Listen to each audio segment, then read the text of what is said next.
It's exactly what you want. It's exactly what you need. And it's exactly what you here for. It's exactly what you want. यूहू, कैसे हैं आप सभी। आज हम एक series start करने वाले हैं जो कि फंडामेंटल एनालिसिस पे होगी। इसमें हम बात करेंगे अबाउट डिफरेंट फंडामेंटल मेट्रिक, वो होते क्या हैं, क्या करते हैं और उनको कैसे यूज किया जाता है कि ताकि कोई कंपनी कैसा परफॉर्म कर रही है वो हमें पता लग सके। एंड पीयर कंपैरिजन भी सीखेंगे। तो ये वीडियो पार्ट्स में होगी, तो पूरी सीरीज देखना ताकि आपको अच्छे से फंडामेंटल एनालिसिस समझ आ सके। सबसे पहले आप क्रोम पर जाकर स्क्रीनर को सर्च कीजिए।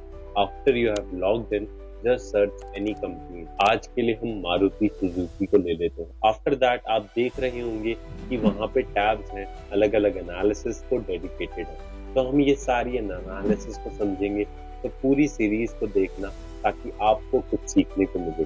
मैं ऐसे समझाने की कोशिश करूंगा कि जिसको थोड़ी सी भी बेसिक फाइनेंस नॉलेज होगी वो भी समझ पाएगा। तो शुरू से शुरुआत करते हैं। तो सबसे पहला tab talks about the company, वो क्या काम करती है, वो किस इंडस्ट्री और सेक्टर से बिलोंग करती है। ऑल्सो द की मैट्रिक्स जो आपने सिलेक्ट किए होंगे। Then it shows the price chart of the share price. After that screener do their own analysis. So there is a tab dedicated to their analysis. They provide that in the third tab. तो इस series में हम cover क्या करने वाले हैं, इस series में हम फोर्थ टैब जो कि पीयर एनालिसिस है वहां से लेके हम डॉक्यूमेंट तक कवर करेंगे। एंड आप ये पूरी सीरीज देखिएगा ताकि आप सबको फंडामेंटल एनालिसिस अच्छे से समझ आ सके। तो let's start with the peer analysis. तो हम सबसे पहले पीयर एनालिसिस पे जाते हैं। तो वहाँ पे आपको फंडामेंटल मैट्रिक्स दिखते हैं और उनकी हेडिंग दिखती है डिफरेंट। तो आपको वहाँ पे एक एडिट कॉलम भी दिखता है। अगर आप उस पर क्लिक करते हैं तो आपको डिफरेंट टाइप ऑफ हेडिंग्स दिख जाती है फंडामेंटल मैट्रिक्स। तो हम इस सीरीज में कुछ की फंडामेंटल मैट्रिक्स जो कि हर एक वैल्यू इन्वेस्टर को आनी, तो हम वो सारे की मैट्रिक्स को कवर करेंगे। तो let's start with the video and let's start with the first metric जो कि है CMP, that is current market price. पहले it was a big hassle to find out the CMP of a company, but nowadays it is so easy. You can search it on a Google. CMP होता है last traded share price stock exchange. अगर आज रिलायंस का stock 2500 रुपए का trade हो रहा है तो CMP उसका 2500 माना जाएगा। CMP हर सेकंड अपडेट होता है जब तक मार्केट ओपन रहती है। CMP investor sentiment, demand, supply, company news सबको रिफ्लेक्ट करता है। CMP से PE रेशियो और PB रेशियो भी निकलते हैं। Second part, market cap. Market cap का मतलब होता है कंपनी की टोटल मार्केट वैल्यू, यानी अगर आज पूरी कंपनी खरीदना चाहे तो कितने पैसे लगेंगे।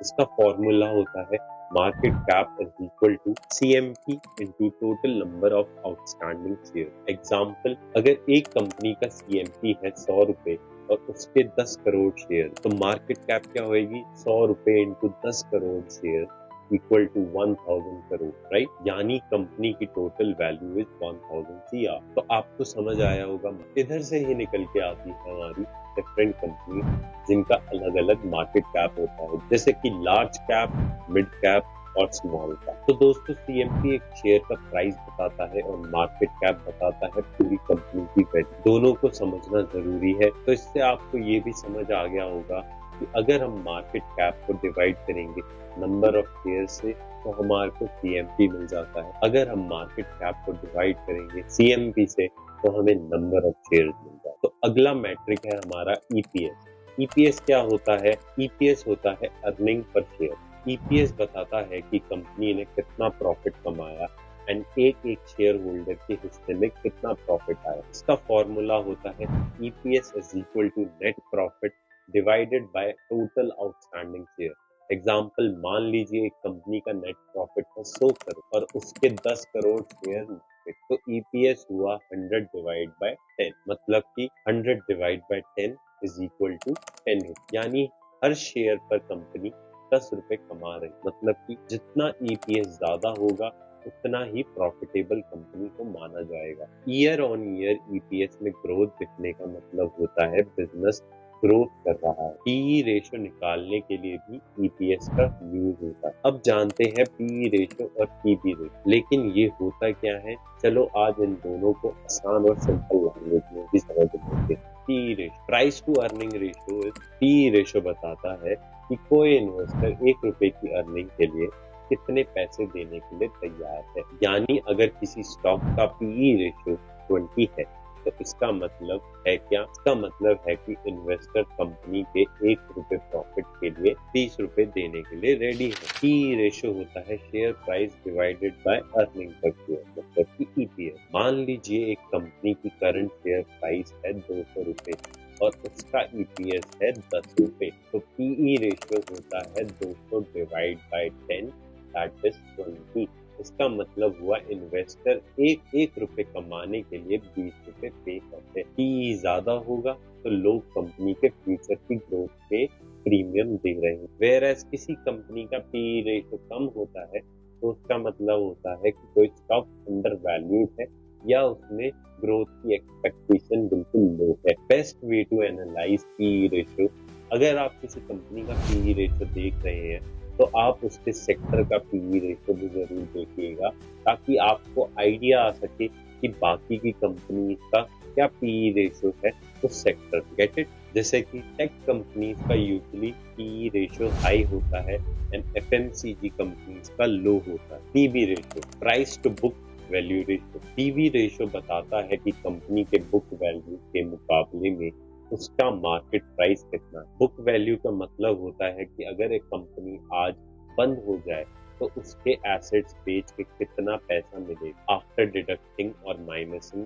All the liability. PB ratio का फॉर्मूला होता है share price is divided by book value per share. Example, suppose एक कंपनी का शेयर प्राइस 100 रुपए और उसकी बुक वैल्यू पर शेयर है 50 रुपए, तो पीबी रेशियो होता है 100 डिवाइड बाय 50 इक्वल टू 2। यानी मार्केट कंपनी को बुक वैल्यू से दुगना ज्यादा वैल्यू कर रही है। अगर price to book value ratio less than 1 होता है, कंपनी अंडर वैल्यू हो सकती है। क्वेश्चन इसमें ये रहना होता है कि एसेट और हैवी बिजनेसेस में ये यूजुअली कॉमन होता है। अगर पीबी ग्रेटर देन 1 होता है, मार्केट में ग्रोथ एक्सपेक्टेशन हाई होती है। Capital intensive industries like banking और इंफ्रा में PB is usually greater than 1। तो दोस्तों पीई एंड पीबी रेशियो दोनों ही वैल्यूएशन टूल्स है। पीई अर्निंग पे बेस्ड होता है जबकि PB asset CMP book value ratio भी बोला जाता है। दोस्तों अगर आप किसी कंपनी में इन्वेस्ट करने का सोच रहे हैं तो सिर्फ प्रॉफिट देखना काफी नहीं, आपको ये भी समझना होगा कंपनी अपने कैपिटल का कितना यूज कर रही है और कितना कर्ज ले रही है। आरओसीई बताता है कि कंपनी अपने टोटल कैपिटल का यूज करके कितना रिटर्न कमा रही है। आरओसीई का फॉर्मूला क्या होता है? EBIT divided by capital employed. EBIT is equal to earning before interest and tax. Capital employed is equal to total asset minus current liability और इक्विटी प्लस डेट। मान लीजिए एक कंपनी का ईबिट 50 करोड़ और कैपिटल एम्प्लॉयड है 250 करोड़, तो ROC होगा 50 divide by 250.20 यानी 20%। यानी कंपनी अपने हर 100 रुपए के कैपिटल पे 20 रुपए कमा रही है। हायर आरओसी का मतलब होता है कंपनी एफिशिएंट है, बट हमें उसको कंपेयर करना होता है within the industry. Usually एक capital heavy industries like manufacturing में ये मेट्रिक काफी यूजफुल होता है। Debt to equity ratio, DE ratio मतलब क्या होता है? ये रेशियो बताता है कि कंपनी के पास इक्विटी के कंपैरिजन में कितना लोन या कर्ज है। अगर सिंपल लैंग्वेज में कहूँ, कितना अपना पैसा और कितना उधार पे काम चल रहा है। फॉर्मूला होता है डेट टू इक्विटी का total date divided by share holders equity. Example, अगर कंपनी का टोटल डेट है 200 करोड़ और इक्विटी है 400 करोड़, तो डेट टू इक्विटी बनता है 200 डिवाइड बाय 400, दैट इज 0.5। यानी कंपनी के पास 50% उधार और 50% अपना पैसा है। अगर debt to equity ratio less than होता है 1 तो लो डेट है कंपनी में, और डेट टू इक्विटी अगर ग्रेटर देन 1 है तो मतलब कि हाई डेट है। कैपिटल इंटेंसिव इंडस्ट्री में थोड़ा हाई डीई नॉर्मल हो सकता है, लाइक इंफ्रास्ट्रक्चर। तो दोस्तों आरओसी बताता है एफिशिएंसी और रिटर्न ऑन कैपिटल। और डी बताता है risk level based on the debt. दोनों मेट्रिक आपको ये समझाने में मदद करते हैं कि कंपनी फाइनेंशियली स्ट्रांग है कि नहीं। तो अगर आपको ये वीडियो पसंद आई तो लाइक करना ना भूलेगा, सब्सक्राइब करना ना भूलेगा and do not forget to press the bell icon because it's exactly what you need and it's exactly by Deepanshu Sharma. Thank you and Jai Hind.